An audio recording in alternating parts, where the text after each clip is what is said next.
आज जानकारियों के क्रम में हम उस प्रक्रिया की चर्चा करेंगे, उस प्रोसेस की चर्चा करेंगे जिसके माध्यम से पेड़-पौधे अपने भोजन का निर्माण करते हैं। इसके अलावा उस प्रोसेस की चर्चा करेंगे जिसके कारण पृथ्वी पर जीवों और वनस्पतियों का जीवन संभव है।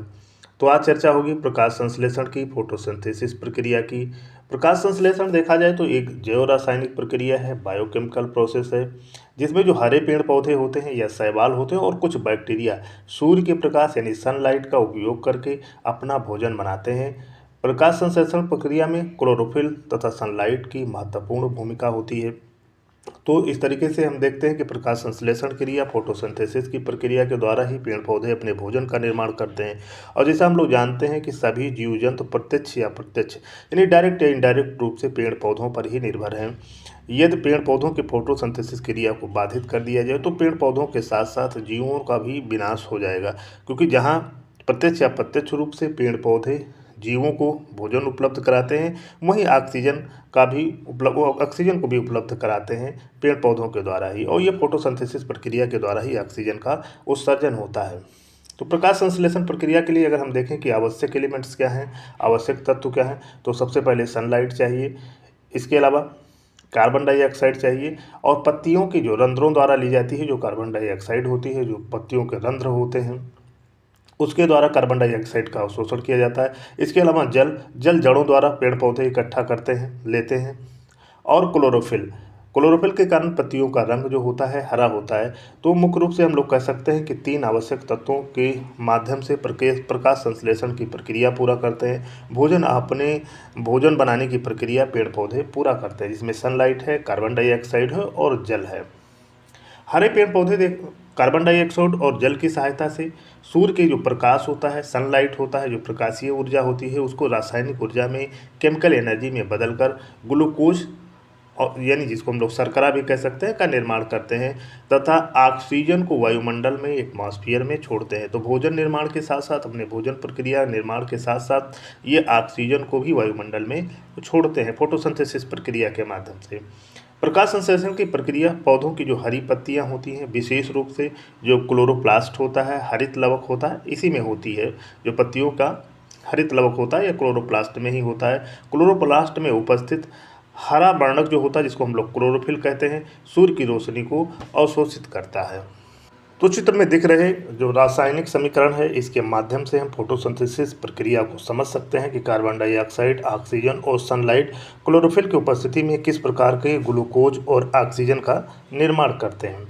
इसके अलावा अगर हम लोग देखें तो ये अवशोषण भी करते हैं। पेड़ पौधे जो होते हैं कार्बन डाइऑक्साइड का अवशोषण करते हैं और ऑक्सीजन को ये डिस्चार्ज करते हैं, उत्सर्जन करते हैं। प्रकाश संश्लेषण के परिणाम को देखा जाए कि इसका परिणाम क्या होता है, जो प्रकाश संश्लेषण की प्रक्रिया से लाभ क्या होता है, परिणाम क्या होता है, आउटकम क्या होता है इसका। तो पौधों को ऊर्जा भोजन मिलता है, जहाँ प्रकाश संश्लेषण की प्रक्रिया से, फोटोसिंथेसिस की प्रक्रिया से। वहीं देखा जाए तो वातावरण में, एनवायरनमेंट में ऑक्सीजन का उत्सर्जन होता है, ऑक्सीजन का इमिशन होता है, पृथ्वी पर जीवन का आधार बनता है, यानी जो पेड़ पौधे होते हैं पृथ्वी पे जीवन का आधार होते हैं। इसके अलावा कार्बन डाइऑक्साइड जैसी गैसों का अवशोषण होता है, जो ग्लोबल वार्मिंग के लिए भी उत्तरदायी है। खाद्य श्रृंखला जो फूड चेन होते हैं उसका आधार बना रहता है। अगर फोटोसिंथेसिस की प्रक्रिया समाप्त हो जाए तो पेड़ पौधे भोजन निर्माण नहीं कर पाएंगे और वो सूख जाएंगे, यानी मृत हो जाएंगे, और उसके अभाव में सारे जीव जंतुओं का यानी पूरा इकोसिस्टम ही बिगड़ जाएगा। अब हम देखते हैं कि पृथ्वी पर सभी जगह प्रकाश संश्लेषण की प्रक्रिया समान होती है या अंतर पाया जाता है, स्थान और समय के अनुसार अंतर पाया जाता है। तो इसकी चर्चा हम लोग करते हैं। पृथ्वी पर प्रकाश संश्लेषण की प्रक्रिया समान नहीं होती है, एक जैसी नहीं होती है, क्योंकि अगर प्रकाश संश्लेषण की प्रक्रिया कई कारणों पर निर्भर करती है, जो पृथ्वी पर अलग अलग जगहों पे अलग प्रकार का है। समान प्रकार की जो स्थितियां हैं या समान प्रकार के लाइट पाई जाती है हर जगह, ना सनलाइट, और ना ही वर्षा की मात्रा समान है, ना मिट्टी का उपजाऊपन एक जैसा है, ना ढाल एक जैसा है, यानी स्थलाकृति एक जैसी नहीं है। तो फोटोसिंथेसिस की प्रक्रिया अलग अलग क्षेत्रों में अलग अलग होती है। भूमध्य रेखा पे देखा जाए तो प्रकाश संश्लेषण की प्रक्रिया बहुत तीव्र होती है, क्योंकि यहाँ पे देखा जाए तो सनलाइट खूब मिलती है पूरे साल। यानी अगर हम तापमान के प्रभाव की बात करते हैं, सनलाइट के प्रभाव की बात करते हैं, पूरे साल अधिक प्राप्त होता है। और भूमध्य रेखा से ध्रुवों की ओर जाने पर प्रकाश संश्लेषण की प्रक्रिया, जैसे हम लोग जानते हैं, धीमी हो जाती है, क्योंकि सनलाइट की मात्रा क्रमशः घटती जाती है। और ध्रुवों पे पहुंचते हैं तो लगभग लगभग प्रकाश संश्लेषण की जो प्रक्रिया है रुक जाती है, कम हो जाती है, यानी प्रकाश संश्लेषण की प्रक्रिया नहीं हो पाती है। तो इस तरीके से हम लोग देखते हैं कि इसके अलावा जो अगर अन्य कारकों को देखा जाए, बादल, कोहरा, वर्षा, धुंध वाले क्षेत्रों में भी अगर हम लोग देखें तो प्रकाश संश्लेषण की प्रक्रिया कम हो जाती है। तापमान के बारे में थोड़ा सा हम चर्चा कर लें कि टेम्परेचर किस प्रकार प्रभावित करता है। तो प्रकाश संश्लेषण की प्रक्रिया के लिए 20 से लेकर 35 डिग्री तक का तापमान जो होता है आदर्श माना जाता है। यानी 20 से लेकर 35 डिग्री तापमान वाले क्षेत्र में प्रकाश संश्लेषण की प्रक्रिया तीव्र होती है। बहुत ठंडे क्षेत्रों में, जैसे हम लोग देखें साइबेरिया का क्षेत्र देखें, अंटार्कटिका का क्षेत्र देखें, तो लगभग यहाँ पे फोटोसिंथेसिस की प्रक्रिया नहीं होती है, यानी यहाँ पेड़ पौधों का विकास नहीं हो पाता है। रेगिस्तानी क्षेत्रों में देखा जाए, जैसे सहारा है, थार है या कालाहारी मरुस्थल है, यहाँ पे अत्यधिक तापमान के कारण बहुत ज़्यादा गर्मी हो जाती है। इस कारण जो पेड़ पौधे होते हैं पानी को बचाने के लिए अपने स्टोमाटा को बंद कर देते हैं और CO2 भी कम मिलती है। यह प्रक्रिया धीमी हो जाती है। इस प्रकार हम लोग कह सकते हैं कि जो पेड़ पौधे जो होते हैं अपने पानी को बचाने के लिए रेगिस्तानी क्षेत्रों में अपने स्टोमाटा को बंद कर देते हैं और इस कारण प्रकाश संश्लेषण की प्रक्रिया धीमी हो जाती है।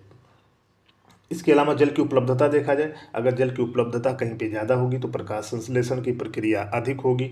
जैसा हम लोग देखते हैं कि भूमध्य रेखीय क्षेत्रों में पानी अधिक बारिश होती है तो और तापमान भी अधिक होता है, तो प्रकाश संश्लेषण की प्रक्रिया अधिक होती है, अर्थात पेड़ पौधों का विकास बहुत ज़्यादा होता है।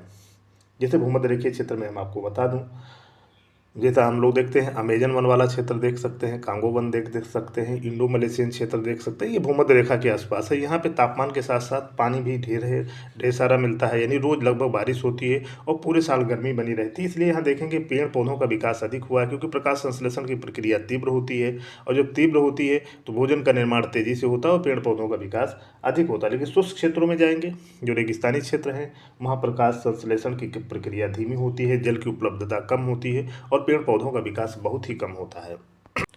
इसके अलावा अगर हम लोग देखते हैं तो मिट्टी का जो उपजाऊपन है, सॉइल का जो फर्टिलिटी है, ये भी प्रभावित करता है। जहाँ की मिट्टी फर्टाइल होती है, उपजाऊ होती है, वहाँ के जो पौधे होते हैं स्वस्थ होते हैं, तो प्रकाश संश्लेषण की प्रक्रिया भी वो ज़्यादा करते हैं। प्रकाश संश्लेषण की प्रक्रिया या फोटोसिंथेसिस की प्रक्रिया को पौधे को जो प्रकार होती है, पौधों का जो प्रकृति होती है, उस पर भी निर्भर करता है।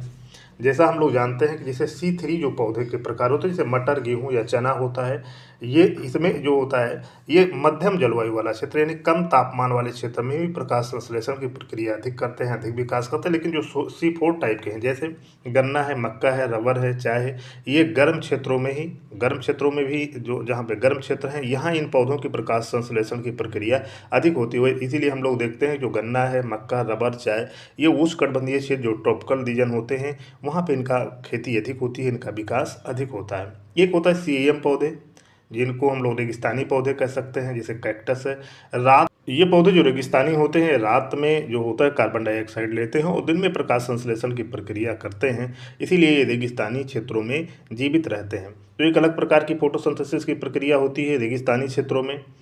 इसके अलावा अगर हम लोग देखें, जब ऋतु बदलता है, सीजन बदलता है, उसका भी प्रभाव फोटोसिंथेसिस प्रक्रिया पर पड़ता है। जैसे ग्रीष्म ऋतु या वर्षा ऋतु में जो होता है फोटोसिंथेसिस की प्रक्रिया तीव्र हो जाती है, जबकि सर्दियों में बहुत कम हो जाती है फोटोसिंथेसिस की प्रक्रिया। इसीलिए हम लोग देखते होंगे कि गर्मियों में, वर्षा की ऋतु में पेड़ पौधों का विकास अधिक होता है, जबकि सर्दियों में कम होता है। शीत जो प्रदेश है, जो ठंडे प्रदेश है, जैसे साइबेरिया का क्षेत्र है या अंटार्कटिका का क्षेत्र है, यहाँ का पौधों का विकास लगभग नहीं हो पाता है। इसके अलावा अगर हम लोग देखें फोटोसिंथेसिस की प्रक्रिया को अन्य कारक भी प्रभावित करते हैं, जैसे ऊंचाई है, पर्वत है। जैसे जैसे ऊंचाई बढ़ती जाएगी, वहाँ पे जो मिट्टी है, जलवायु का प्रभाव, तापमान, वर्षा का प्रभाव बदलता जाता है, तो इस तरीके से फोटोसिंथेसिस की प्रक्रिया प्रभावित होती है। सामान्यतः हम लोग नीचे से ऊपर जाते हैं तो फोटोसिंथेसिस की प्रक्रिया कम होती जाती है, क्योंकि तापमान भी घटता है और जो धरातल होता है वो समतल नहीं होता है, यानी आदर्श स्थिति पेड़ पौधों के विकास के लिए नहीं होती। इसके अलावा अक्षांशीय स्थिति का भी प्रभाव पड़ता है। जैसे हम लोग जानते हैं कि भूमध्य रेखा से ध्रुवों की ओर जाने पे क्रमशः फोटोसिंथेसिस की प्रक्रिया प्रभावित होती है, यानी पेड़ पौधों का विकास कम होता है। प्रकाश संश्लेषण प्रक्रिया में जो खोज करने वालों या उसमें योगदान करने वालों का अगर हम लोग नाम लिया जाए कि इसके संदर्भ में प्रकाश संश्लेषण की प्रक्रिया का खोज या अन्य कारकों के संदर्भ में जिन वैज्ञानिकों ने योगदान दिया, जिन लोगों ने पता लगाया, थोड़ी सी चर्चा हम लोग उनकी भी कर लेते हैं।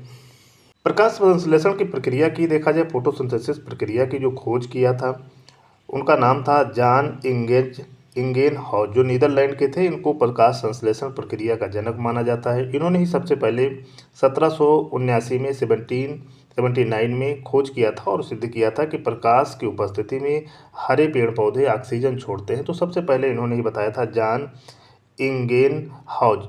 इसीलिए इनको फादर ऑफ प्रकाश संश्लेषण प्रक्रिया का फादर कहा जाता है, क्योंकि सबसे पहले इन्होंने ही इसकी खोज किया था।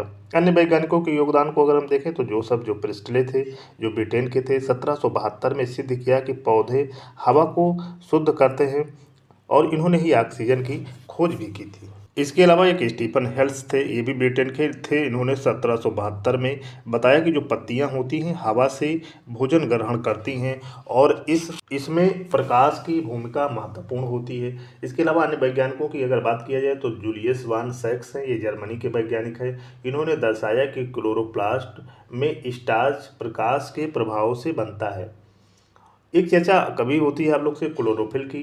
तो क्लोरोफिल जो होता है हरे पेड़ पौधे, शैवालों तथा कुछ बैक्टीरिया में पाए जाने वाला एक प्रकार का हरा वर्णक होता है, जिसको हम लोग ग्रीन पिगमेंट कहते हैं।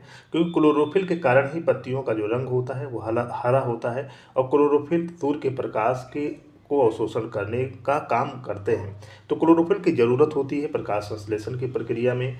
और ये क्लोरोफिल क्या करते हैं, जो प्रकाश को अवशोषण करते हैं, सनलाइट को अवशोषण करते हैं और सूर्य की ऊर्जा, जो प्रकाश ऊर्जा है, उसको रासायनिक ऊर्जा में बदलने का कार्य करते हैं। तो इस तरीके से हम लोग देखते हैं कि जो प्रकाश संश्लेषण की प्रक्रिया है मुख्य रूप से 3 तत्वों पर निर्भर करती है: जल, कार्बन डाइऑक्साइड, सनलाइट। इसके अलावा क्लोरोफिल की भी ज़रूरत होती है, क्योंकि प्रकाश का संश्लेषण क्लोरोफिल ही करता है और क्लोरोफिल के कारण ही जो पेड़ पौधों की जो पत्तियां होती हैं वो हरे कलर की होती हैं।